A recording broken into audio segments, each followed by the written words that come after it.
9 दिन के साधना शिविर में आए हुए भाई बहनों को देख करके बहुत ही अच्छा लगता है, क्योंकि जहाँ एक तरफ व्यक्ति सिर्फ अपने शरीर के लिए जीवन जी रहा है, वहाँ आप अपने आत्मकल्याण के लिए साधना कर रहे हो। तो इसीलिए आप सामान्य नहीं हो। आप जहाँ से आए हो, आप याद करिए, आप जहाँ से आए आपके आसपास हजारों की संख्या में लोग थे। उन सब लोगों के बीच से सिर्फ आप ही आए हैं। ऐसा क्यों? क्योंकि वो संस्कार सिर्फ आप ही को जगा पाए, क्योंकि पूर्व के वो संस्कार आपके जीवन को सफल बनाने की सही दिशा में लेकर के आपको यहाँ तक वो पहुँच गए। इसीलिए आप सब श्रेष्ठ आत्माएं हैं, आप सब पवित्र आत्माएं हैं, आप सब महान आत्माएं हैं।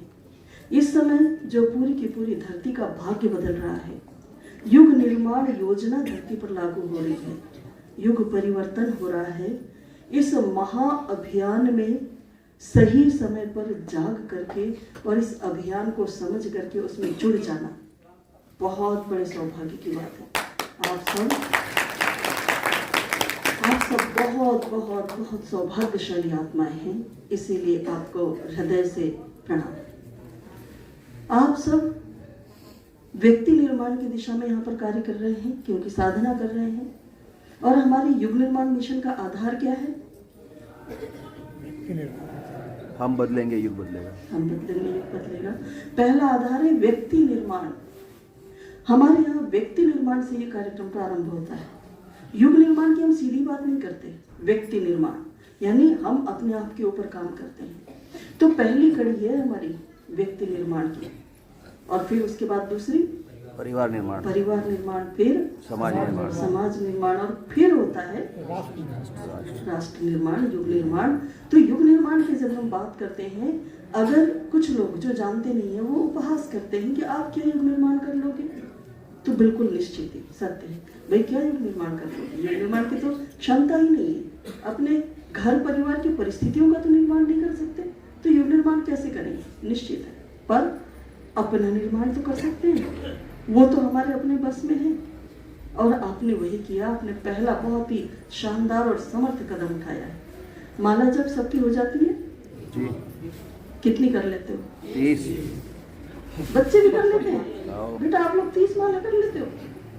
अच्छा, इस शिविर में हमको बच्चे दिख रहे हैं इधर भी। कितने बच्चे हैं, जरा हाथ उठाइए। ये कहाँ से आए हैं भाई इतने छोटे छोटे बच्चे? और इधर ये बेटियां बहराइच से। बहुत अच्छे बेटे, हमारा देश का भविष्य कितना उज्जवल है। हमने आते ही जैसे ही देखा कि ये बच्चे हैं, तो हमको लगा नहीं था कि ये पूरी क्लास में भी बैठेंगे। ये तो जब भी कर रहे हैं, ये सबसे आगे हैं, हम लोगों से आगे हैं। बहुत अच्छे बेटा। तो ये व्यक्ति निर्माण की दिशा में। अच्छा, बाकी और भी सब है, हर उम्र के हैं, तो सबको ठंडी में अच्छा लग रहा है ना? इधर माता जी वगैरह सब बैठे हुए हैं, ठीक लग रहा है ठंडी में? यहाँ का भोजन ठीक लग रहा है? दिन भर क्लास में यहाँ पर बैठे रहना पड़ता है, जब करते रहना पड़ता है, वो ठीक लग रहा है? चलिए, तो यही चीज बताती है कि आप सामान्य नहीं हो, आपके संस्कार श्रेष्ठ है। इसीलिए आपको आत्म साधना के लिए जो है वो जो भी आप काम कर रहे हो वो रुचिकर लग रहा है, अच्छा लग रहा है। और बाकी लोग जो सिर्फ शरीर के लिए जीवन जीते हैं, उनको क्या अच्छा लगता है? खाना, घूमना, नाचना, कूदना, मूवी देखना, जाने क्या क्या मनोरंजन, वो सब उनको अच्छा लगता है। पर आपको साधना अच्छी लग रही है ना? आप हटके सबसे। तो ये व्यक्ति निर्माण की दिशा में आप बड़ा काम कर रहे हो। और अगर व्यक्ति बदल जाएगा तो व्यक्ति से परिवार प्रभावित हुए बिना रह ही नहीं सकता। आज का अपना जो विषय है वो क्या है? परिवार निर्माण। तो अगर व्यक्ति अपने आप में परिवर्तन कर ले, अपने आप को वो बदल ले, तो परिवार को बदलने में देर लगेगी ही नहीं। एक अकेला व्यक्ति भी पूरे परिवार के माहौल को बदल देता है। कोई जरूरी नहीं है कि परिवार में कोई मुखिया ही बदलेगा या कोई एक ऐसा व्यक्ति है पर्टिकुलर कि भाई नहीं, इन्हीं की जिम्मेदारी है ये परिवार की परिस्थितियों को बदलेंगे। ऐसा नहीं है। परिवार में हर व्यक्ति, एक छोटा बच्चा भी मायने रखता है, वो भी पूरे परिवार को बदल के रख सकता है। क्योंकि ये शांति कुंज है, ऐसे ही जैसे अभी आप लोग बैठे हुए हो, ऐसे 9 दिन के हमेशा सत्र चलते रहते हैं, हर तरह के लोग आते हैं। तो हमारे पास बहुत सारे इस तरह के अनुभव है। एक बेटी जो है, सिर्फ एक अकेली बेटी घर में, कहीं से स्कूल में जो है वो युग निर्माण का संदेश पहुंचा। उस बेटी ने अपने घर में केवल शाम को आरती करना प्रारंभ किया। वहां से उसने परिवार को कैसे बदला, एक एक व्यक्ति कैसे बदलता है। वो बच्ची थी, उसके स्कूल में जो है वो कोई गायत्री परिवार के गए, उन्होंने मिशन के बारे में कुछ बताया, चालीसा वितरित की। वो बच्ची चालीसा लेकर के आई, आरती वगैरह सिखा दिया गया, बता दिया गया, कुछ वीडियो दिखाया गया। वो खुश हुई बच्ची, घर आकर के, और उसने बिल्कुल संध्या काल में, इधर सूर्यास्त हो रहा हो ऐसे समय में डेली आरती प्रारंभ कर दी। तो पहले जो है वो घर में लोगों ने विरोध किया, सबने अपने अपने ढंग से, सबका अपना अपना रहता है ना मत, तो सब ने पहले विरोध किया। फिर धीरे धीरे जो वो बराबर संध्या काल में उसी समय वो आरती करती, चालीसा करती, फिर आरती करती। सबको बहुत अच्छा लगने लगा। फिर धीरे से कोई यहाँ से शिविर करके गया हुआ था, तो ढपली सीखा हुआ था, उस बच्ची ने ढपली सीख ली और ढपली बजा करके फिर आरती करने लगी। और वो संध्या काल का समय ऐसी खूबसूरत समय होता है, चाहे वो सुबह की संध्या काल देख लीजिए या शाम की। तो वो बच्ची जो है वो डेली जब आरती करने लगी तो एक एक करके घर के सदस्य उसकी आरती में शामिल होने लगे। धीरे धीरे करके घर के सारे सदस्य, उनको भी चालीसा याद हो गई, आरती याद हो गई। अब घर के सारे लोग एक साथ चालीसा और आरती करने लगे। अब वो मीठी आवाज बच्ची की, घर के सारे लोग उसके साथ मिल गए, साथ में हल्की हल्की ढपली बज रही, बहुत अच्छा लगता। तो मोहल्ले वाले लोगों को कि भाई आपके घर क्या होता है, बड़ा अच्छा लगता है, क्या हम आ सकते हैं क्या? धीरे धीरे करके मोहल्ले वाले लोग आना चालू हो गए। उस एक बच्ची ने जो क्रांति करी है आप कल्पना नहीं कर सकते। सिर्फ एक बच्ची के माध्यम से संदेश वहां तक पहुंचा। उस बच्ची ने केवल एक काम प्रारंभ किया, पूरा परिवार धीरे धीरे जुड़ा। फिर उनके घर आने जाने वाले जो रिश्तेदार थे वो धीरे धीरे अपने घर जाकर के वो क्रम प्रारंभ करने लगे। और मोहल्ले वाले वो करते करते और लगभग 1 साल बीता। 1 साल में मिशन ऐसा स्थापित हो गया उस पूरे एरिया, उस एक बच्ची की वजह से पूरे एरिया में जो है कहीं अलग से वो दिखाई नहीं पड़ेगा। परिवार में परिवर्तन आएगा वहां से जो है, क्योंकि मालूम है आपको हर व्यक्ति किसी परिवार से जुड़ा हुआ है। तो परिवार व्यक्ति से जुड़ा हुआ है, तो कैसे व्यक्ति होंगे तो परिवार को देख के पता लगा लीजिए। उदय धरती पर स्वर्ग का अवतरण, यही है ना उद्देश्य। तो देवताओं की विशेषता क्या होती है? बोले हर मनुष्य देवी देवता के रूप में दिखाई पड़ेगा। उनकी विशेषता क्या होती है? शांत, खुशहाल, हमेशा प्रसन्न, हर तरह से संतुष्ट, देने वाले, ये विशेषताएं होती है देवी देवताओं की। ये विशेषताएं परिवार में आने लगे तो समझ लीजिए कि परिवार में जो है वो देवत्व अवतरण हो रहा है, देवत्व का उदय हो रहा है। परिवार के सदस्य देवी देवता के रूप में बदलते जा रहे हैं, ये आप मान सकते हो। परम पूज्य गुरुदेव ने बहुत सारा जो है वो उनका व्याख्यान आप अगर सुनते होंगे ना, वो भी बहुत सारे हैं इसी विषय पे, परिवार निर्माण पे। और किताबें उन्होंने बहुत सारी लिखी है परिवार निर्माण के ऊपर। पढ़ी है क्या आप लोगों ने? प्रज्ञा पुराण किन्ने किन्ने पढ़ा? प्रज्ञा पुराण में परिवार निर्माण खंड है, वो किन्ने किन्ने पढ़ा? अभी तक तो आपने ज्यादा किसी ने पढ़ा नहीं है, तो भाइयों ने कुछ पढ़ा है। अब इस परिवार निर्माण खंड को जरूर अपने साथ लेकर के जाना। तो कैसे परिवार में स्वर्ग का अवतरण करेंगे और उसके लिए आपका क्या रोल रहेगा, क्या योगदान रहेगा, उसके बारे में बहुत अच्छे से आपको मिलेगा। तो हम आज परम पूज्य गुरुदेव के ही कुछ विचारों को, जो परिवार निर्माण के ऊपर उनके विचार है, उनके ऊपर में हम चर्चा करेंगे। बहुत कम समय होता है इस समय, पर ये जो है वो अगर कुछ बातें आप अपने साथ लेकर के जाएं, ये आपके जीवन में स्थायी परिवर्तन ला सकते हैं। तो हमारे धर्म ग्रंथ क्या कहते हैं, हमारे संत क्या कहते हैं, परम पूज्य गुरुदेव क्या कहते हैं गृहस्थ के बारे में?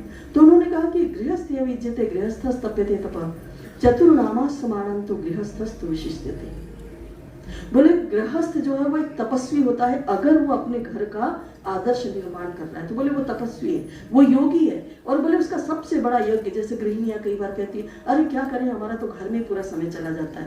पर अगर घर में आपका जो समय जा रहा है वो आपके उस स्वर्ग अवतरण में जा रहा है, अगर आप परिवार के सदस्यों को बड़ी कुशलता के साथ में गढ़ रही हैं, तो उससे बढ़ करके कोई तप नहीं है, उससे बढ़ करके कोई यज्ञ नहीं है।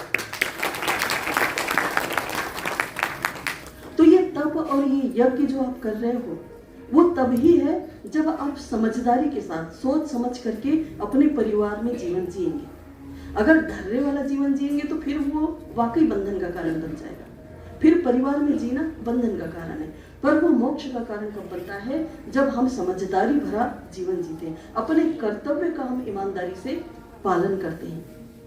संत, भक्त, ज्ञानी, विद्वान, महापुरुष, ऋषि, महर्षि सब किसी परिवार में ही तो जन्म लेकर के आए हैं ना। यहाँ तक कि अवतारी पुरुष भी परिवार में ही तो जन्म लेकर के आए। किसी सदगृहस्थ के आंगन में खेले कूदे बड़े हुए और फिर उन्होंने इस देश को, इस दुनिया को, इस धरती को धन्य धन्य कर दिया। ये क्या था? किसी परिवार का योगदान था। आज हम जिस उन्नति में, जिस प्रकाश में, जिस शिखर पर हम जीवन जी रहे हैं, धरती के राजकुमार के रूप में हम जीवन जी रहे हैं, तो ये किसकी देन है? पहले तो मनुष्य एकदम पशुओं की जैसा जीवन जीता था ना। आप पढ़ते हैं तो आपने पढ़ा होगा कि उस समय प्रारंभिक अवस्था में कैसा जीता था मनुष्य? पशुओं की तरह ही तो जीता था। आज वो किस शिखर पे पहुंचा हुआ है? पूरी दुनिया का बादशाह बनकर के बैठा हुआ है, पूरी दुनिया को अपनी उंगली के इशारों पे नचाता है। तो इतना समर्थ अगर बना है तो इसके पीछे योगदान है उन विद्वानों का, उन ऋषियों का, उन महान आत्माओं का, उन अवतारी पुरुषों का, जिन्होंने सही समय पर मार्गदर्शन देकर के इस समाज को गढ़ा है और गढ़ करके यहाँ तक ला करके खड़ा किया है। तो वो किसी परिवार के सदस्य थे। अब वापस अपने घर परिवार की तरफ आ जाइए, अपने अपने घर परिवार के बारे में चिंतन कीजिए। आपका घर परिवार कैसा है? क्या वास्तव में यहाँ से कोई महान आत्माएं निकल सकती हैं क्या? क्या वास्तव में आपके घर परिवार का माहौल ऐसा हो रहा है कि वो समाज के विकास में कोई महत्वपूर्ण योगदान दे दे, वो आपका नाम रोशन करे, इस धरती का नाम रोशन करे? क्या कोई ऐसा निकल रहा है क्या घर परिवार में? क्या आपके अपने कोई क्रियाकलाप ऐसे है क्या? जरा गौर करें। और कहीं ऐसा तो नहीं कि इससे ठीक विपरीत दिशा में जा रहे हो? आपको पता है, एक अपराधी पकड़ा गया था दिल्ली में। काफी समय हो गया, हो सकता साल भर या उससे ज्यादा हो गया होगा। तो एक पत्रिका में उसका इंटरव्यू छपा था। वो अपराधी जो बड़ा कुख्यात अपराधी, उसने बहुत सारी लूटपाट करी थी, हत्या करी थी, ऐसा था वो। उसका इंटरव्यू छपा था। पत्रकार उससे मिलने के लिए पहुंचे तो पत्रकारों ने उससे ऐसे ऐसे प्रश्न किए। बोले, हम तो ये सोचते हैं कि इंसान है तो उसको किसी का खून बहता हुआ देख करके उसको भी पीड़ा होती है, किसी को चित्कार करते हुए देख करके उसको भी पीड़ा होती है। बोले, आपको नहीं होती क्या? क्या आपके अंदर इंसान का दिल नहीं है क्या? कुछ ऐसे ऐसे कुरेदा उसको, ऐसे ऐसे प्रश्न उससे किए तो वो रोने लग गया। वो चीख करके बोलने लग गया कि आप ऐसा क्यों बोल रहे हो? मैं भी इंसान, मेरे अंदर भी इंसान का दिल है। तो बोले, अगर आप इंसान है तो आपने इतनी सारी हत्याएं कैसे कर दी? इतने सारे घर उजाड़ दिए आपने, इतने सारे लोगों का जो है वो धन दौलत जो उन्होंने मेहनत से कमाई थी सब लूट करके आप ले आए। तो ये कोई एक इंसान कर सकता है क्या? तो वो खूब रोया और बहुत देर तक पत्रकार ने लिखा था कि बहुत देर तक वो बात नहीं कर पाया, वो इतना रोया। फिर उसने कहा, बोले, जन्म से कोई अपराधी नहीं होता। बोले, अगर मैं आज अपराधी बना हूं तो बोले उसके पीछे की आप कहानी मेरी सुन लीजिए। तो उसने जो कहानी सुनाई वो यहाँ पर जो है वो सुनने वाली और समझने वाली कहानी है। उसने जो अपने जीवन की घटना बताई, उसने कहा कि मैं एक छोटा सा बालक, बहुत खुशहाल, हंसता कूदता खेलता हुआ मैं स्कूल जाता था। मुझे स्कूल में अच्छा लगता था, पर जब मैं घर लौट करके आता था तो पता नहीं क्या था, मुझे उतनी समझ नहीं थी, बहुत छोटा था। पता नहीं क्या था, मेरे को घर वापस आने को मन ही नहीं करता। घर आता तो अंदर से कुछ बहुत बुरा सा लगता, ऐसा लगता भाग जाऊं मैं घर से। बोले, जब देखो लड़ाई झगड़ा तनाव, कुछ ना कुछ ऐसा माहौल होता। बोले, वो बहुत ज्यादा मुझे याद नहीं है, पर इतना है कि मैं बच्चा था तो मुझे घर में रहने को मन नहीं करता था, घर का माहौल तनावग्रस्त था, बस इतना मुझे पता है। तो बोले, मैं क्या करता, मुझे स्कूल में अच्छा लगने लगा, बाहर अच्छा लगने लगा। फिर एक दिन बोले मन में आया कि मुझे ना घर वापस ही नहीं जाना चाहिए। जब मैं स्कूल आता हूँ तो घर वालों को थोड़ी पता है, मैं जब जाता हूँ घर वापस तब की बात है, मैं जाऊँ ही नहीं घर। तो बोले, मैंने एक दिन ऐसे ही किया। बोले, मैं निकला घर से, स्कूल गया, स्कूल से निकला, बस्ता टंगा हुआ था और बोले मुझे घर जाने को मन नहीं किया तो मैं भाग गया घर से। अब बोले, भाग के जितने दूर हो सकता था मैं जाता गया, चलता गया, चलता गया। और बोले, जब मैं थक गया, एक पेड़ दिखा, पेड़ के नीचे बैठ गया। और बोले, फिर लगा कि अब तो भूख भी लगी है, प्यास भी लगी है, टिफिन भी खत्म, पानी भी खत्म, अब क्या करूं? बोले, लगा जोर जोर से रोने। अब जो बच्चा है, बच्चे की जितनी समझ, तो जहां तक भाग सकता था भागा और जहां भूख प्यास लगी वहां रोने बैठ गया। तो बोले, एक व्यक्ति आया कोई, कोई नहीं था, दूर दूर तक कोई नहीं था, पर कहीं से एक व्यक्ति निकल के आया और बोले, उसने मुझे बहुत प्यार से मेरे सिर पे हाथ फेरा और कहा, क्या बात है, भूख लगी है, प्यास लगी है? तो बोले, मैंने कहा कि हाँ मुझे भूख भी लगी, प्यास भी लगी। बोले, उसने मुझे अपनी उंगली पकड़ के अपने घर ले गया और बोले, पता नहीं कोई अजीब सी जगह में उसने ले गया मुझे, पर बोले उसने मेरे भावों को समझा, उसने मुझे समझा, उसने मेरी भूख प्यास को समझा, उसने प्यार से मेरे सिर पे हाथ रखा। बोले, मेरे लिए यही बहुत बड़ी चीज थी, बाकी का मैंने कुछ नहीं देखा। और बोले, मैंने भोजन किया और उसके बाद में उस व्यक्ति को मैं अपना मानने लगा। और बोले, धीरे धीरे करके कुछ दिन उसके साथ रहा तो बोले, एक दिन पता चला उसने मेरे हाथ में बंदूक थमा दी। बोले, मैं तो जानता नहीं था वो कौन है, पर उसने जब बंदूक थमा दी तो बोले, मेरे हाथ कांपने लगे। पत्रकारों से उसने कहा, अभी आपने कहा ना कि आपके हाथ नहीं कांपते थे किसी की हत्या करते हुए? बोले, बहुत हाथ कांपे थे। बोले, उस व्यक्ति ने अपने उस प्यार का वास्ता दे करके और मुझे बंदूक चलाना सिखाया। और बोले, अभी आपने कहा किसी का खून देख करके बोले आपका दिल नहीं रोता था? तो बोले, बहुत रोया था जब पहली बार मैंने खून किया था। बोले, मैं करना नहीं चाहता था, पर धीरे धीरे करके बोले मैं आज इस स्थिति में आकर के पहुंचा हूँ कि उस अपराधी के ऊपर में जो इनाम भी था, ऐसा कुख्यात अपराधी था वो कि उसको जिंदा मुर्दा कोई भी पकड़ करके लाए, ऐसा कुख्यात अपराधी बन गया। तो बोले, मुझे बनाया किसने? या ये जो है वो विचार करने वाली बात है कि अगर समाज में कोई अपराधी है, अगर समाज में कोई समस्याएं आ रही है तो ये कहां से आ रही है? कहीं किसी परिवार से ही तो आ रही है, क्योंकि हर व्यक्ति परिवार से जुड़ा हुआ है, हर व्यक्ति परिवार में ही जीवन जीता है। तो सबसे विशेष बात यही है कि हमको इस समय जो हम सब बैठे हुए हैं यहाँ पर, सबको एक ही चीज विचार करने की है कि हमारे घर परिवार का माहौल कैसा है, हमारे घर परिवार का वातावरण कैसा है। क्या ये वो विद्वान को गढ़ रहा है ये वातावरण? क्या घर परिवार के श्रेष्ठ आत्माओं का निर्माण यहाँ पर हो रहा है? या फिर अभी अभी जो हमने चर्चा की, कुछ ऐसा माहौल तो नहीं हो रहा है? घर परिवार में घुटन तो नहीं हो रही है? कहीं घर से कोई भाग जाने को तो नहीं तत्पर है? आपको पता है, शांति कुंज पूरे विश्व का केंद्र है और यहाँ पर लगभग हर दिन कोई ऐसे दिन जाता होगा, कहीं ना कहीं से कोई फोन आता है। लगभग 2 महीने पहले एक फोन आया कि हमारी बेटी अपने छोटे छोटे 2 बच्चों को लेकर के घर से चली गई है, उसका फोन भी स्विच ऑफ है, पता ही नहीं चल रहा वो कहाँ गई है। और बाद में जो है वो बहुत लंबे समय से बोले पुलिस ढूंढ रही है, तो बाद में कहीं उनका जो है वो टेलीफोन ऑन हुआ, वो जैसे ही उसको पता लगाया गया तो वो जैसे ही टेलीफोन ट्रेस हुआ तो वो हरिद्वार में कहीं शांतिकुंज के आसपास हरिपुर की लोकेशन दिखा रहा था। उन्होंने यहाँ पे फोन किया कि हमारी बेटी की लोकेशन वहाँ पास में, क्या आप इतनी हेल्प कर सकते हो? कोई जा करके उनके साथ 2 बच्चे हैं, उसका फोटो वोटो डाला और देखा तो वास्तव में हरिपुर में भटक रही थी। उसको लेकर के यहाँ आए, यहाँ सुरक्षित रखा, फिर वो सब लोग आए। क्यों निकल के आ गई थी? इतनी प्यारे प्यारे उसके 2 बच्चे थे छोटे, पर वो घर वापस नहीं जाना चाहती थी। उसके घर का परिवार का माहौल ऐसा था, उसको लगता था मेरे बच्चे भी गए, उनका भविष्य भी गया और मेरी तो जिंदगी गई ही गई। और इसलिए उसने जब सहन नहीं हुआ तो अपने बच्चों का भविष्य बचाने के लिए कि कहीं तो मैं जाकर के कुछ तो करूंगी पर अपने बच्चों को भविष्य दूंगी, इसलिए वो घर से निकल करके आ गई थी। आए दिन इस तरह के फोन प्रतिदिन। एक युवा बालक जो है वो ऐसे ही 9 दिन के सत्र में जो अच्छे खासे पैकेज पे एक कंपनी में जॉब कर रहे थे, वो आए हुए थे। तो वो किस तरह से आए वो कहने लगे, जब ये विषय खत्म हुआ, लेक्चर खत्म हुआ, तो बाद में प्रवचन हॉल में वो चल रहा था उस समय, तो हम जैसे ही जाने लगे तो वो सीढ़ी पर उधर से आए और एकदम वहाँ पर ऐसी इतना रोए और फिर वो बताने लगे कि किस तरह से वो घर से निकले थे, वो आत्महत्या करने के लिए निकले थे। पर बोले कैसे क्या संयोग बना कि मैं यहाँ आ गया, शांति कुंज आकर के प्रवचन हॉल में बैठ गया और ये जो पूरा 1 घंटा था, तो बोले ये मेरे जीवन के लिए एक परिवर्तन का वो था। तो बोले कि अब मैं आपको आश्वासन दे रहा हूँ कि मैं नए सिरे से जीवन शुरुआत करूंगा।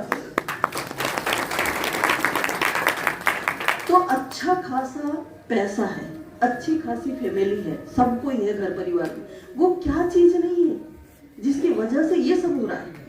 बस उसी चीज की खोज अपने अपने घर में करनी है, अपने अपने परिवार में करनी है कि हमारे अपने अपने घर परिवार में क्या स्थिति है।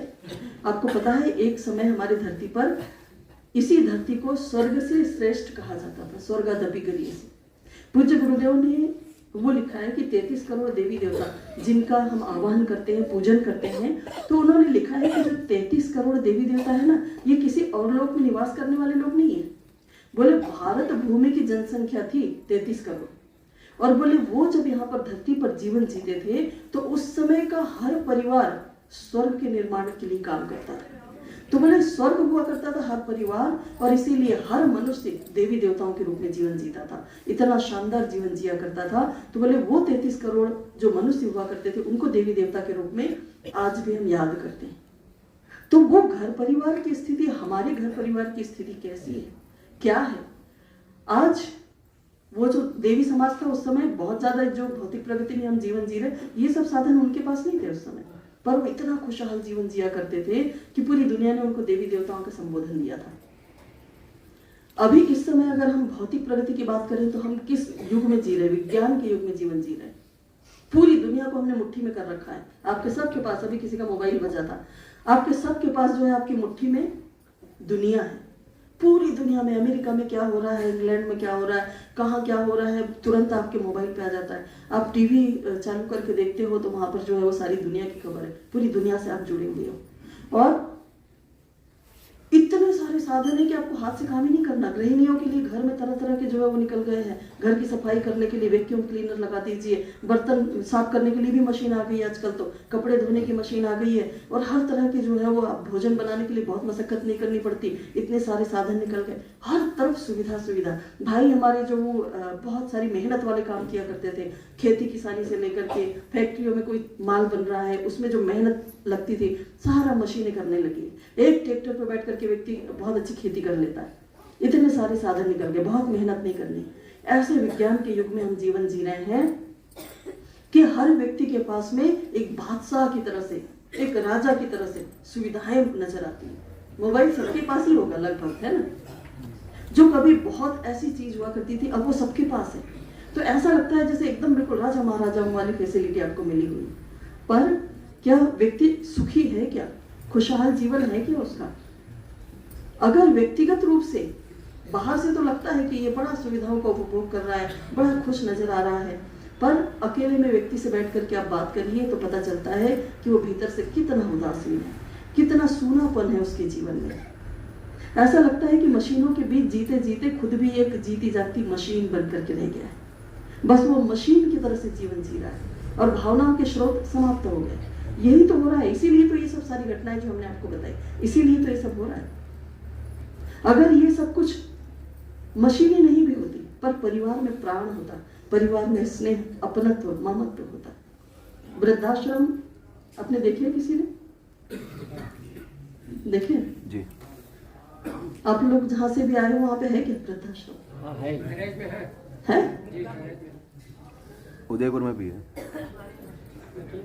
अब बताइए, कभी सुना था वृद्धाश्रम का नाम? अपनी संस्कृति में कोई जानता था कभी? वो वृद्ध जिनको भगवान की तरह पूजा जाता था, जिनकी सेवा की जाती थी घर परिवार में, अब उन वृद्धों को भी जो है वो जब वो अशक्त हो जाते हैं, कमजोर हो जाते हैं, तो उनको लेकर के वृद्धाश्रम पहुंचा दिया जाता है। उन्हीं की कमाई पे सब ऐश किए जा रहे हैं, पर उनको लेकर के वृद्धाश्रम पहुंचा दिया। यूट्यूब पे जो है वो एक वीडियो, छोटे छोटे जो वीडियो क्लिप चलते हैं, तो उसमें एक वीडियो क्लिप अचानक सामने आई, उसको हमने देखा। तो उसमें एक भाई है जो वृद्धाश्रम चलाते हैं, वो उसकी वीडियो क्लिप डालते हैं। तो एक बुजुर्ग उसमें प्रवेश कर रहे हैं वृद्धाश्रम में, बाकी के लोग जो है उनके ऊपर में फूल बरसा रहे हैं, गुलाब की पंखुड़ियां बरसा रहे हैं, और वो सामान लेकर के बुजुर्ग जो चले आ रहे हैं, ऐसे थके, ऐसे उदासीन कदमों से, उनका चेहरा देख करके ऐसी पीड़ा होती है, ऐसे चले आ रहे हैं। और उनके भोजन का टेबल दिखाते हैं, एक एक क्लिप वो बना करके भाई जो चलाते हैं वृद्धाश्रम, भोजन का जो वो टेबल दिखाते हैं, सारे वृद्ध बैठे हुए हैं, भोजन कर रहे हैं। भोजन में सारी वैरायटी है, सब कुछ अच्छे से अच्छा, पर सारे वृद्ध ऐसे उदासीन चेहरा लिए हुए वो भोजन कर रहे हैं। क्या चाहिए वृद्धों को? वो फूल से किया हुआ स्वागत चाहिए? क्या उनको वैरायटी वाला भोजन चाहिए? इस समय, इस उम्र में उनको क्या चाहिए? प्यार और सम्मान, अपनों का साथ, अपनों का प्रेम, अपनों की आत्मीयता। घर परिवार में क्या हो रहा है, बच्चे क्या कर रहे हैं। एक किसी बुजुर्ग का बोले कि वो जो है वो खिड़की से, वही जिस कमरे में वो थे वहां पे वृद्धाश्रम, वहां से बोले वो ऐसे दूर बस खड़े देखते, इधर निकल करके आते ही नहीं। तो बोले कि दूर क्या देख रहे, क्यों नहीं आते? तो बोले यहाँ से उनके बेटे बहू का घर दूर दिखाई पड़ता है, बच्चे वहां से स्कूल जाते हैं, आते हैं, तो बोले उन्हीं को ये देखते रहते हैं यहाँ से खड़े। ये कैसा समय आ गया, पीड़ा से बिल्कुल हृदय द्रवित हो जाता है। ये है हमारा समाज, ये है हमारा परिवार। पैसे पैसे पैसे पैसे के पीछे व्यक्ति ऐसा पागल हुआ जा रहा है कि पैसा है बस, और कुछ चाहिए ही नहीं उसको। पूज्य गुरुदेव लिखते हैं कि बेटा पैसे के पीछे कभी पागल मत बनना। बोले पैसा सब कुछ नहीं होता। बोले अगर पैसा सब कुछ रहा होता तो बोले यूरोप के देश में सब बड़े खुश रहे होते, पर वहां पर पैसा खूब है, लोगों के पास खूब बैंक बैलेंस है, पर बैंक बैलेंस देख करके शादी होती है, बैंक बैलेंस खत्म तो शादी भी खत्म। और रिश्ते में कहीं कोई विश्वास नहीं, कोई भरोसा नहीं। हर व्यक्ति को खुद कमाना पड़ता है। 18 साल का बच्चा हुआ तो उसकी जिम्मेदारी उसकी खुद की है, उसको जो लगे वो करे। माँ बाप फिर उसकी जिम्मेदारी नहीं उठाते हैं। वृद्ध अपने यहाँ तो थोड़ी बहुत वृद्धाश्रम, वहाँ तो वृद्धों को हॉस्पिटल में ही जो है वो लास्ट टाइम बिताना पड़ता है। तो ये व्यवस्थाएं, ये मजबूरियां, बोले पैसा सब कुछ नहीं होता है, बोले पैसे से सब कुछ नहीं खरीदा जा सकता, इसलिए पैसे के पीछे मत भागना। एक बार एक भाई ने जो है वो अपने बच्चे का एडमिशन करा दिया बहुत अच्छे स्कूल में। तो यहाँ पर जो भी कुछ ऐसा करते थे तो आके गुरुजी माता जी से मिलने आते थे, वो उनको बताते थे, आए बताने के लिए। तो बोले कि हमने जो है वो बहुत अच्छे स्कूल में बच्चे का एडमिशन करा दिया। बोले अच्छा, क्या है वहाँ पे? तो बोले इंग्लिश मीडियम है।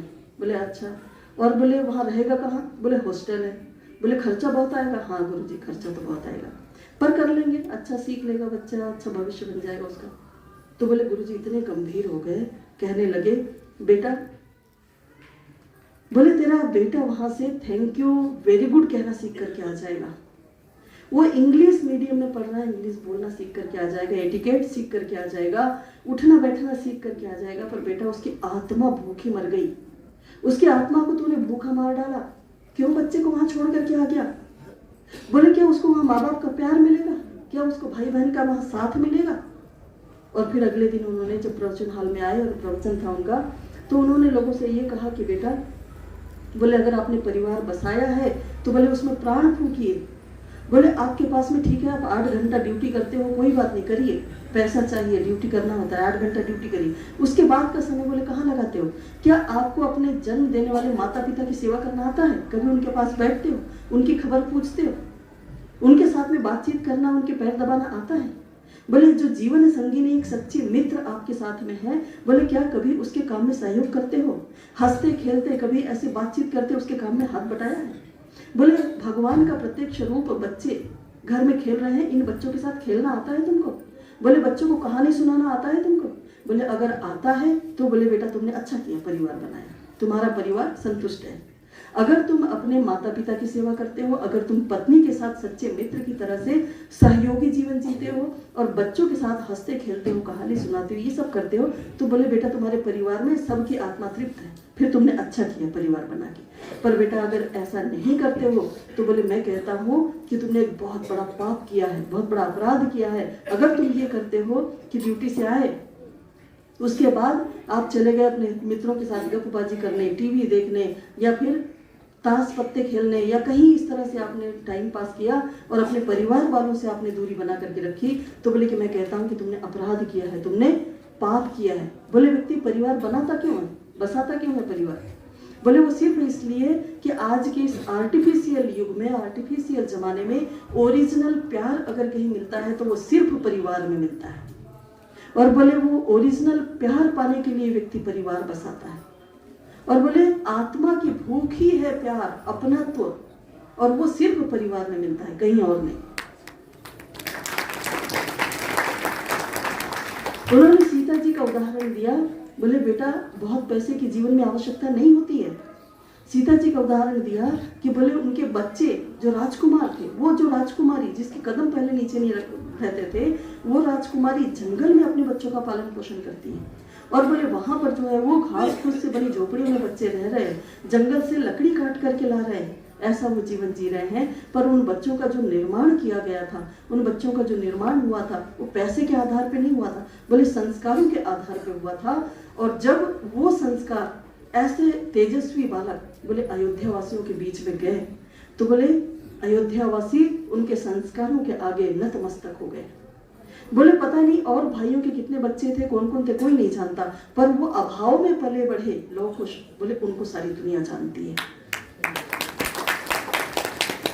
तो पूज्य गुरुदेव ने हमेशा ये कहा कि आप अपने परिवार में प्राण फूंकिए, अपने परिवार को मजबूत बनाइए, अपने परिवार को समर्थ बनाइए, क्योंकि परिवार से ही समाज बनता है, परिवार से ही व्यक्ति बनता है। अगर व्यक्ति सुखी संतुष्ट हो, आप चाहते हो आपके जीवन में सुख सौभाग्य आए, आप चाहते हो तो आपको परिवार में प्राण भरना पड़ेगा, और वो प्राण सिर्फ अपनत्व का, आत्मीयता का, संस्कारों का।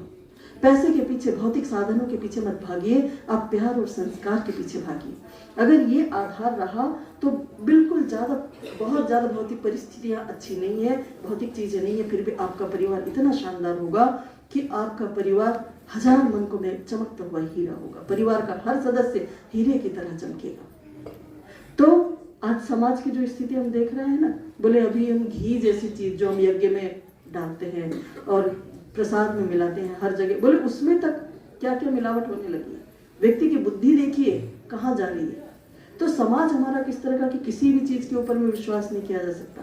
आप जो खा पी रहे हैं वो शुद्ध है कि नहीं है। बोले कई सारी चीजें, ये आजकल कैंसर के ऊपर में वो हो रहा है, बहुत सारी रिसर्च हो रही, तो बोले खाने की अमुक चीज में इसकी वजह से कैंसर हो रहा है, इसकी वजह से कैंसर हो रहा है, ये चीज मत खाइए, वो चीज मत खाइए।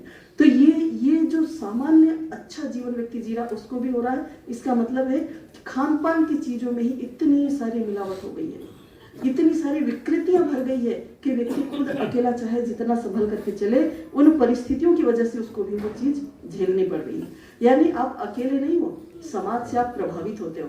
समाज अच्छा है तो आपका जीवन अच्छा होगा, समाज बुरा है आपका जीवन भी उस बुराई से प्रभावित होगा।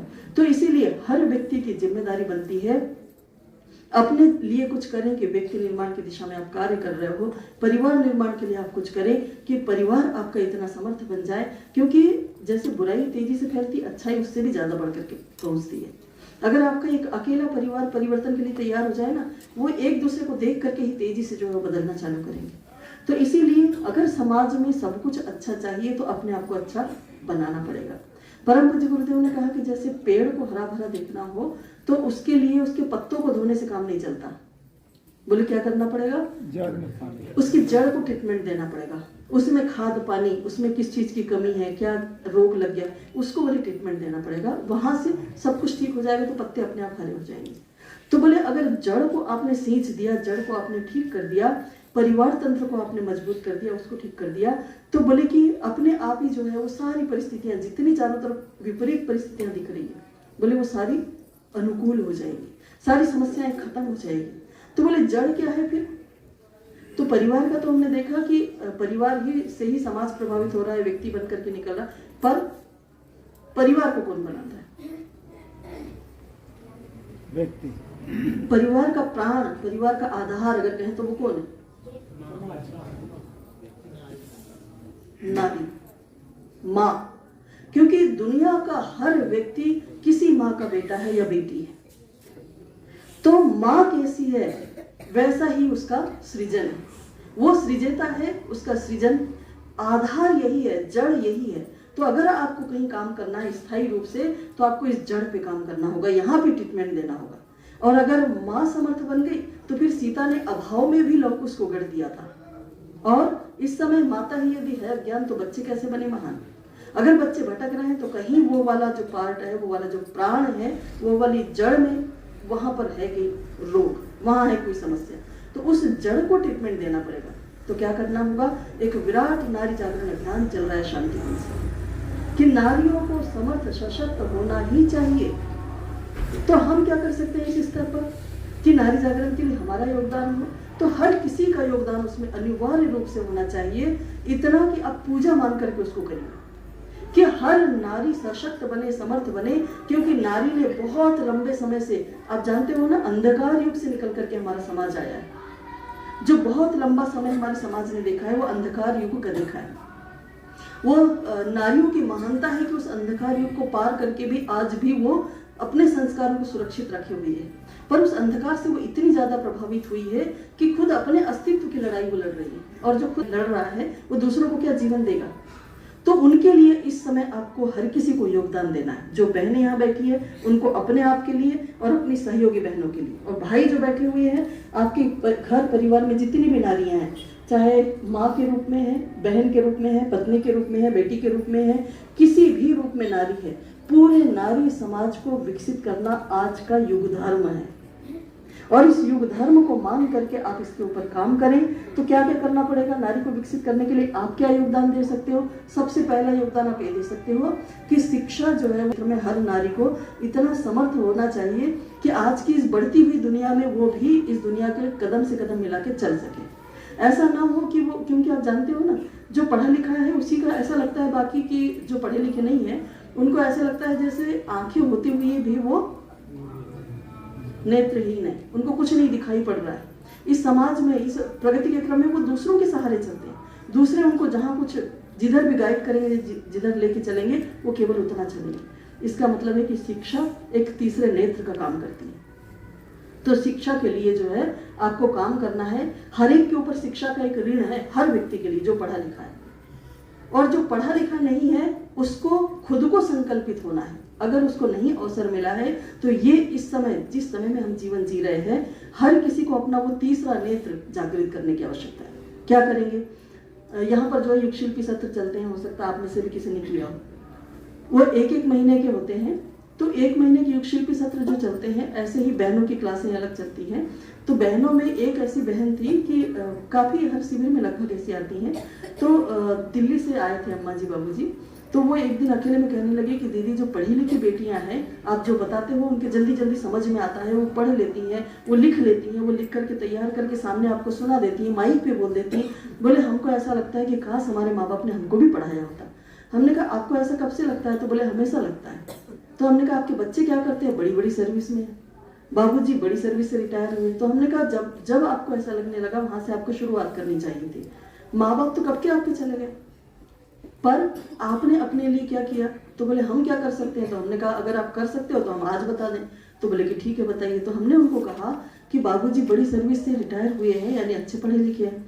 आप आज से यहाँ से जा करके एक काम शुरू करिए कि आप 5 अक्षर अनाराम से शुरू करिए। बाबूजी से कहिए एक डायरी लाइए, एक पेन लाइए, और उसमें जो है वो अनाराम से लेकर के 5 अक्षर एक दिन के बस आप लिख दीजिए और मुझे बता दीजिए। और फिर दिन भर आपका एक ही काम रहेगा, उनको लिखना है। दिन भर जितना आप लिख सकते हो उनको लिखना है और पढ़ना है बार बार। बस एक दिन का आपका वही काम, 5 अक्षर का। अब उन्होंने उसको वास्तव में संकल्पित होकर के किया उस काम को। हमने तो कह दिया और हम चले गए। पर अगले महीने, वो महीने का शिविर पूरा हो गया, अगले महीने लगभग पूरा होने को था, तब जो है वो हम समाधि स्थल के पास, वो घटना हमको एकदम से याद आती है। समाधि स्थल के पास कहीं से ऐसे हम आ रहे, दीदी दीदी रुकिए, आवाज लगाई उन्होंने, हम रुके। पीछे से आई और उनके चेहरे पे जो चमक थी, जो खुशी थी, कहती है दीदी आपको कुछ दिखाना है। हमने कहा बताइए क्या दिखाना है। वो अपने वो पीले बैग में से वो गायत्री मंत्र लेखन की किताब निकाली और कहती है कि दीदी इससे पहले हमारे लिए ये सिर्फ एक काली लाइनें हुआ करती थी, अब बोले देखिए हम गायत्री मंत्र का लेखन कर रहे हैं। आपको क्या करना है? सिर्फ आपको सबके अंदर संकल्प जगाना है। जो नहीं पढ़ लिख सकता है उसके अंदर आपको संकल्प जगाना है। सिर्फ 2 महीना हुआ था। हमने कहा आप अभी तक कैसे, शिविर तो खत्म हो गया। तो बोले कि हमने यहाँ पर समयदान दिया है। बोले बाबूजी भी यहीं पर, तो अभी हम समयदान दिए। तो उस बीच उन्होंने कितनी प्रोग्रेस करी। कहती है अभी रुकिए, अभी और बताना है। युग निर्माण पत्रिका निकाली और जो छोटी छोटी कहानियां होती है ना, वो कहानियां मात्रा और अक्षर जोड़ करके वो पढ़ के सुनाने लगी। इतनी प्रगति। कब से वो सोच रही थी कि काश हमारे माँ बाप ने पढ़ाया होता, और जब खुद ने संकल्प ले लिया तो वही समय उनके लिए जो है वो प्रगति का कारण बन गया। तो आपको केवल एक काम करना है, शिक्षा का ऋण उतारना है। अगर आपके आसपास कोई भी ऐसे दिखे कि वो पढ़ नहीं पा रहे हैं, वो कोई ऐसी चीजों को समझ नहीं पा रहे हैं, या खुद अपना काम नहीं कर पा रहे हैं, दूसरों के सहारे जीवन जी रहे हैं, तो उनको समर्थ बनाने की दिशा में आप काम करिए। तो पहला काम तो आपको नारी जागरण के लिए यही करना है कि नारी को इस क्षेत्र में समर्थ बनाना है कि वो भौतिक समाज में खुल करके जीवन जी सके, कदम से कदम मिला करके आगे बढ़ सके। ठीक है, जो बहनें आई हुई हैं, अगर नहीं पढ़े लिखे हो तो शुरुआत करना, और अगर पढ़े लिखे हैं और फिर भी कहीं किसी चीज में परतंत्रता है तो वहां पर आपको जो है वो अपने हाथ में कमान संभालने की आवश्यकता है। और जो भी आपके संबंधित बहनें आपके घर परिवार में, उन्हें सबको इसी क्षेत्र में विकसित आपको करना है। पहला काम शिक्षा का। दूसरा काम जो है वो स्वावलंबन। अब स्वावलंबन का मतलब हम ये नहीं कह रहे कि घर परिवार छोड़ करके आप नौकरी करने लग जाइए, या आपका ऐसा पैकेज होना चाहिए, या ये नहीं हम कह रहे।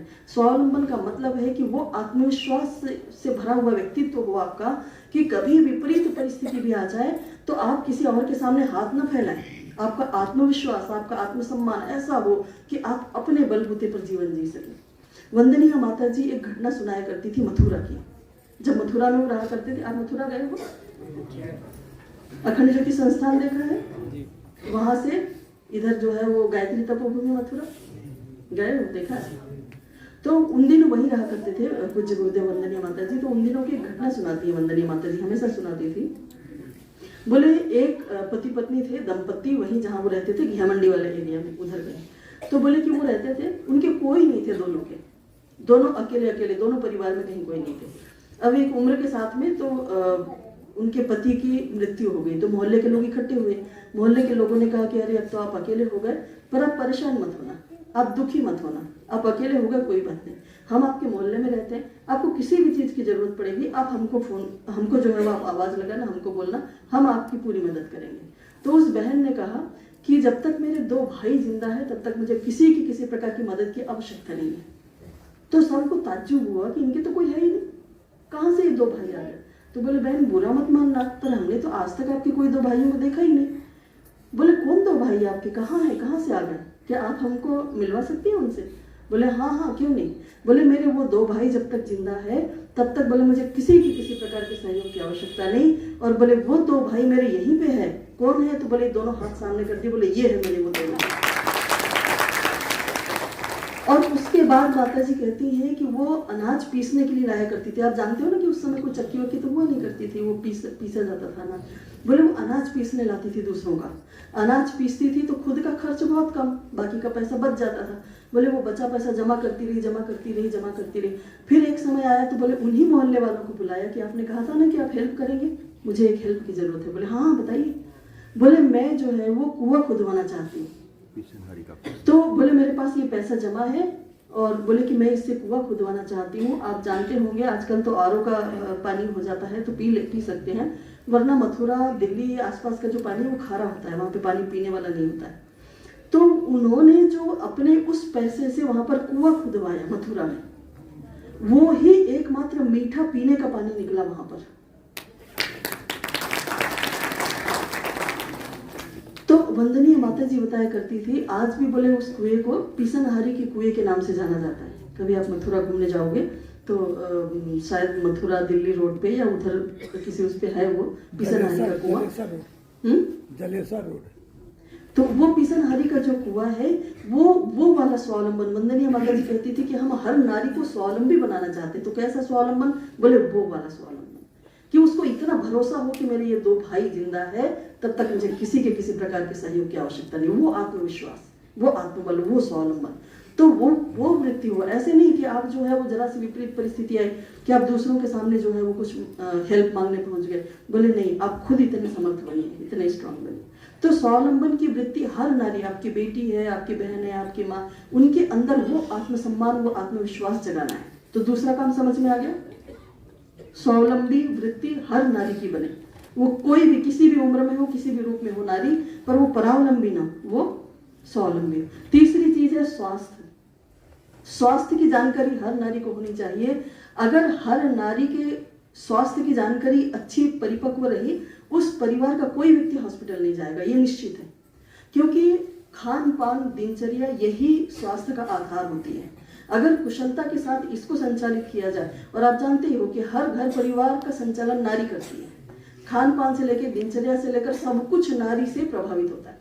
तो अगर नारी स्वास्थ्य के सूत्रों को जाने तो निश्चित रूप से उस घर परिवार के लोगों को हॉस्पिटल जाना ही नहीं पड़ेगा, क्योंकि रसोई में ही स्वास्थ्य होता है। वो स्वास्थ्यवर्धक चीजों को, भोजन को बनाना, खिलाना, वो सब करेगी और खुद अपने स्वास्थ्य का ध्यान रखेगी।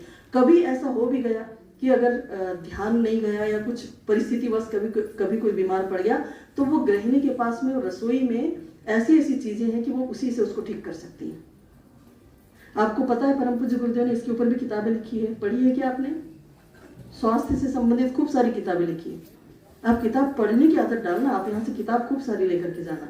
तो अगर आप किताब पढ़ोगे तो आपको पता चलेगा कि वो जो स्वास्थ्य का आधार है वो भी किताब में बड़ा अच्छा वो दिया हुआ है। एक बहन हमारी मिशन का खूब काम करती थी और वो आई एक बार तो कहने लगी कि दीदी अब शायद हम बहुत काम नहीं कर पाएंगे। हमने कहा क्यों? बोले डॉक्टर ने कहा है कि ऑपरेशन करना पड़ेगा, और बोले कुछ प्रॉब्लम ऐसी हो गई है तो बोले कि ऑपरेशन के बाद तो शायद शरीर इतना भाग दौड़ के लिए परमिशन ना दे, तो थोड़ा तो केयर करना पड़ेगा, शायद अब हम इतना काम नहीं कर पाएंगे। तो हमने कहा कि चलिए, अगर डॉक्टर ने एक ही डॉक्टर को बताया, बोले नहीं 2-3 को दिखाया, सब ने कहा ऑपरेशन करना पड़ेगा। हमने कहा एक बार गुरुजी की किताब भी जो उन्होंने लिखी वो भी तो पढ़ लो निकाल करके। तो हमारे पास वांग्मय था वो वाला, जीवेम शरदः शतम्, वांग्मय का नाम है।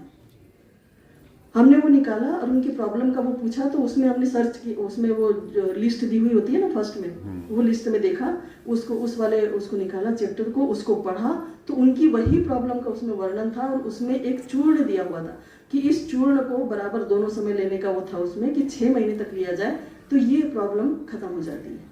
तो हमने उनको कहा कि भाई डॉक्टर ने ऑपरेशन तो कह दिया, तो 6 महीने रुक जाओ और अभी पहले ये वाला यहाँ शांतिकुंज से लेकर के जाओ।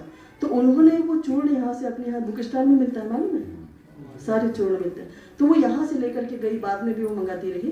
तो यहाँ से लेकर के गई, 6 महीने बराबर उन्होंने उसका सेवन किया, दोनों टाइम, जैसा उसमें बताया गया था वो सब कुछ। और उसके बाद जब वो चेकअप करवाने गई तो डॉक्टरों ने कहा कि अब ऑपरेशन की जरूरत नहीं है। यानी अगर आपके पास में ये सूत्र हो कि आपके पास में ही सब कुछ हुआ है, तो फिर आपको कहीं भटकने की आवश्यकता नहीं, आपको डॉक्टर के पास जाना ही नहीं पड़ेगा, आप घर में स्वस्थ हो सकते हो, कभी समस्या आई भी तो आप गुरुजी की ये किताबें भी ले जाना, छोटी छोटी किताबों में भी है, वो भी आप लेकर के जाना कि स्वास्थ्य की जानकारी भी आपको हो। वरना ये जीवम शरदः शतम् या कुछ ऐसे वांग्मय स्वास्थ्य के, वो तो जरूर ले जाना। फिर स्वास्थ्य की जानकारी हर नारी को हो, वो आपको हर नारी तक पहुंचाना है, क्योंकि उनके आधार पर पूरा का पूरा परिवार विकसित होता है, निर्मित होता है। इसलिए हर नारी को स्वास्थ्य की जानकारी हो। 3 चीज हो गई। चौथी चीज जो है वो है साहस, हिम्मत। तो वो हिम्मत कैसी हो, उसको किसी से जो है वो मांगने की आवश्यकता ना पड़े, वो खुद किसी की सेवा करे, वो खुद किसी के जो है वो रक्षा करने का भार उठा सके, ऐसी वो सशक्त, ऐसी वो समर्थ बने। किरण बेदी को आप सब जानते हो। किरण बेदी अपने यहाँ बॉम्बे कार्यक्रम था नारियों का, तो उसमें आई हुई थी। तो किरण बेदी वो बताने लगी कि बोले मैं जब छोटी थी तो बोले मेरी लड़ाई हो गई स्कूल में, तो बोले मैंने घर आकर के मम्मी पापा को शिकायत की कि बोले मेरी लड़ाई हो गई है और आप जाकर के उनसे निपटो। तो बोले मम्मी पापा ने कहा भाई तुम्हारी लड़ाई है, तुम निपटो, हम क्यों जाए, हम क्यों लड़े। तो बोले उस दिन ये समझ में आया कि भाई खुद ही लड़ना पड़ेगा, खुद ही निपटना पड़ेगा। बोले जाकर के अपनी लड़ाई लड़ी और जीत करके आई। तो बोले फिर एक विश्वास आया मन में। उसके बाद बोले जब बड़े हो गए, फिर धीरे धीरे मन में ये आया कहीं कोई सुरक्षा की, हमको कोई सुरक्षा दे, इस तरह का भाव आया। फिर माता पिता ने कहा तुमको ये भाव आता है कि कोई तुम्हारी सुरक्षा करे, ये भाव नहीं आता कि तुम किसी की सुरक्षा करो।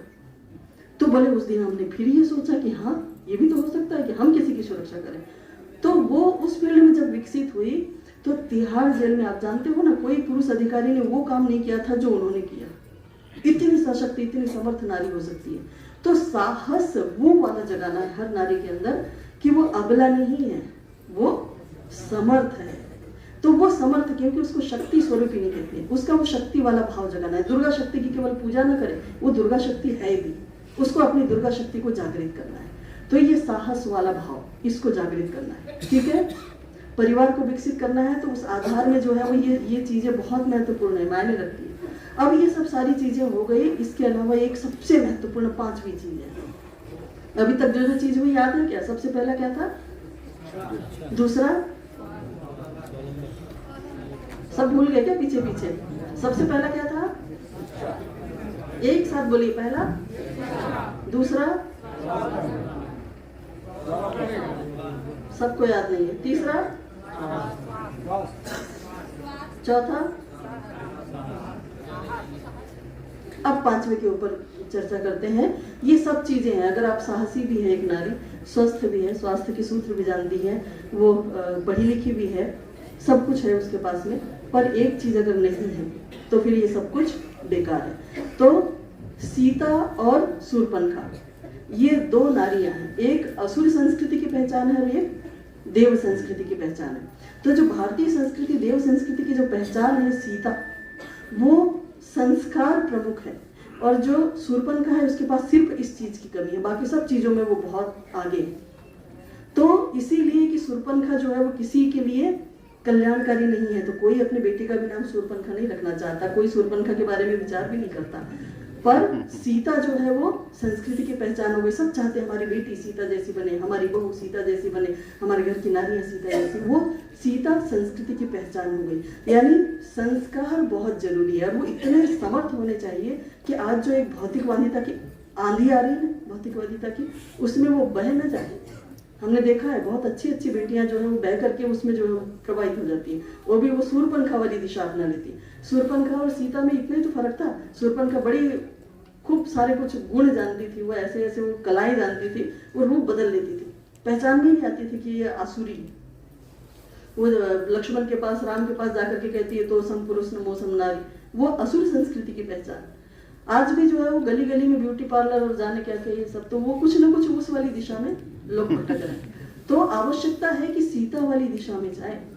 सीता क्या कहती थी, रावण जो अजय ऐसी लंका का राजा, वो उसके सामने एक तिनका उठा करके कहते कि खबरदार अगर आगे बढ़ा जलकर भस्म हो जाएगा। वो सीता का तेज चाहिए, वो नारी चाहिए।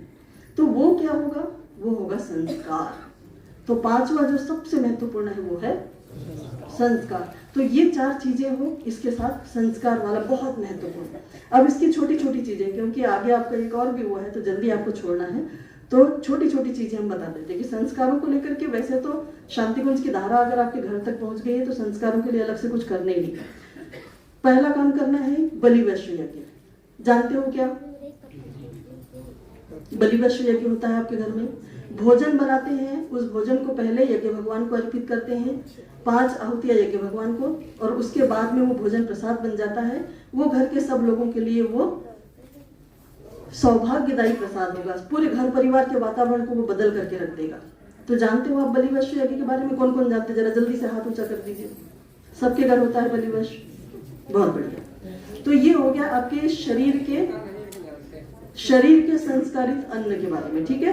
तो भोजन बनाएंगे शुद्धि के साथ, यज्ञ भगवान को समर्पित करेंगे और फिर वो भोजन को प्रसाद के रूप में घर के सारे लोगों को खिलाएंगे, ठीक है। अब दूसरी चीज, हमारे इस शरीर के अंदर एक और शरीर है, वो है सूक्ष्म शरीर, उसको हम कहते हैं मन। अब मन का भोजन क्या है? विचार। तो अच्छे विचारों का पोषण मन को भी देना है। अब यहाँ हम गड़बड़ी करते हैं। आपके हर किसी के घर में अच्छी किताबें रखी है क्या? जी।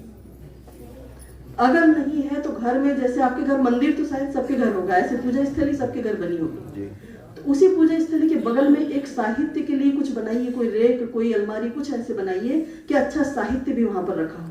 तो जैसे भोजन की जरूरत शरीर को होती है, वैसे ही अच्छे विचारों की जरूरत जो है वो मन को होती है। तो आप ये ध्यान रखेंगे कि हर व्यक्ति घर का, उसको अच्छा भोजन मिल रहा है शरीर स्वास्थ्य के लिए, उसी के साथ उसके मन को अच्छा भोजन मिल रहा है कि नहीं, मन के विकास के लिए। आप अगर परेशान है, हैरान है, समस्याओं से घिरे हुए हैं, तो इसका मतलब है कि मन आपका भूखा है, मन आपका जो है वो दिशा से भटक गया है, भ्रमित है। तो आपको दूसरा काम जो करना पड़ेगा वो इस सूक्ष्म शरीर के लिए, इस मन के लिए भोजन की व्यवस्था करनी पड़ेगी। तो आपके हरेक के घर में पढ़ने का कोई एक ऐसा क्रम बनाना, चाहे तो शाम को आरती के बाद आप कुछ नहीं, बस एक पैराग्राफ, एक चैप्टर या कुछ एक कहानी, जैसे प्रज्ञा पुराण हमने कहा उसमें कहानियां, एक कहानी के माध्यम से पढ़ करके एक व्यक्ति सुनाए, सब लोग सुने। कोई एक ऐसा वो दीजिए कि घर परिवार में सबको एक अच्छा विचार हर दिन मिले, ठीक है। ये सूक्ष्म शरीर का भोजन। अब एक और शरीर हमारे अंदर है, कारण शरीर, वो है हमारी जीवात्मा। उस जीवात्मा की भी भूख है। तो उसकी भूख क्या है? वो जीवात्मा है प्रकाश रूप। कभी भी आपने कहीं पर भी देखा होगा तो प्रकाश रूप में देखा होगा उसको, उसकी चर्चा करी होगी, उसको पढ़ा होगा तो प्रकाश रूप में पढ़ा होगा, वो प्रकाश है। तो प्रकाश का भोजन भी प्रकाश ही है। यानी उगते हुए सूर्य का ध्यान करते हुए गायत्री मंत्र का अगर आप जप करते हो तो वो उस आत्मा का भोजन होता है, वो आत्मा समर्थ बनती है। जो पहला काम आपने किया उससे शरीर बल आपका बढ़ा, दूसरा काम आपने किया उससे मनोबल आपका बढ़ा, तीसरा ये जो काम आप करोगे इससे आपका आत्मबल बढ़ेगा। आत्मबल हर बल का जो है वो आधार है। तो हर दिन घर का, परिवार का हर सदस्य पूजा स्थली में जाए, कितना ही बिजी हो फिर भी वो कम से कम 24 गायत्री मंत्र उगते हुए सूर्य का ध्यान करते हुए बोले और सूर्य को अर्घ्य चढ़ा दे, बस इतना करें। उसकी आत्मा को प्रकाश मिल जाएगा, उसकी आत्मा को भोजन मिल जाएगा। आज इन दिनों यही कमी हो रही है, हमारे सूक्ष्म शरीर और कारण शरीर के बारे में, उन भोजनों के बारे में हम सोचते ही नहीं है। देखते ही नहीं, केवल स्थूल शरीर के भोजन का बस यही ध्यान रखना है। तो आगे यहाँ से जाने के बाद आपको ये ध्यान रखना है कि इसके भीतर का भी भोजन आपके घर में व्यवस्थित रूप से तैयार किया जाए। और उसके लिए एक और है आत्मा का भोजन। कभी आपने निस्वार्थ किसी की सेवा करके देखा है? जी। किसने किसने करी? आपका कोई स्वार्थ नहीं था उसमें, पर आपने सेवा करी, तो फिर उसके बाद क्या फीलिंग आई? काफी सुकून मिला। देखिए, बहुत अच्छा लगता है ना। वो है आत्मा का भोजन। कभी कहीं आपको मौका मिल जाए, कोई भी हो, घर परिवार में हो, बड़े बुजुर्ग हो, बाहर कहीं कोई हो, उनकी सेवा का अवसर अगर आपको मिल जाए, वो सेवा जरूर करना। वो आपके आत्मा की खुराक है। वो जो गुड फीलिंग आती है ना, बिना किसी स्वार्थ के करना, तो वो जो गुड फीलिंग आती है ना आपको अंदर से, वो आत्मा का भोजन है।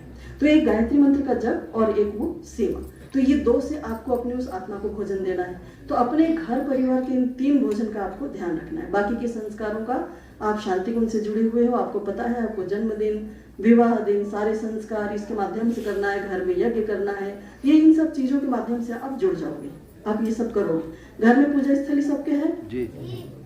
तो उसमें जो है वो आपके ये कुछ गतिविधियां, कुछ क्रम आपके चलते रहे, बस इनका आप ध्यान रखेंगे। तो ये छोटी छोटी चीजें, घर का हर सदस्य ये तीनों चीजों के साथ बराबर जुड़ा हुआ रहे, तो आपके घर में जो है वो स्वर्ग का अवतरण निश्चित रूप से होगा। परम पूज्य गुरुदेव ने पारिवारिक पंचशील की किताब लिखी है। क्योंकि समय कम है तो हमको जल्दी आपको छोड़ना है, इसीलिए वो पंचशील हम आपको नहीं बता पाएंगे। तो पंचशील की आप किताब ले लेना। पारिवारिक पंचशील पतली सी एक किताब है, उसको लेना। तो उसमें 5 आधार उन्होंने दिए हुए, शिष्टाचार, कैसे जो है बड़ों और छोटों के बीच में शिष्टाचार हो, कैसा व्यवहार हो जिसकी वजह से परिवार में संतुलन बना रहे।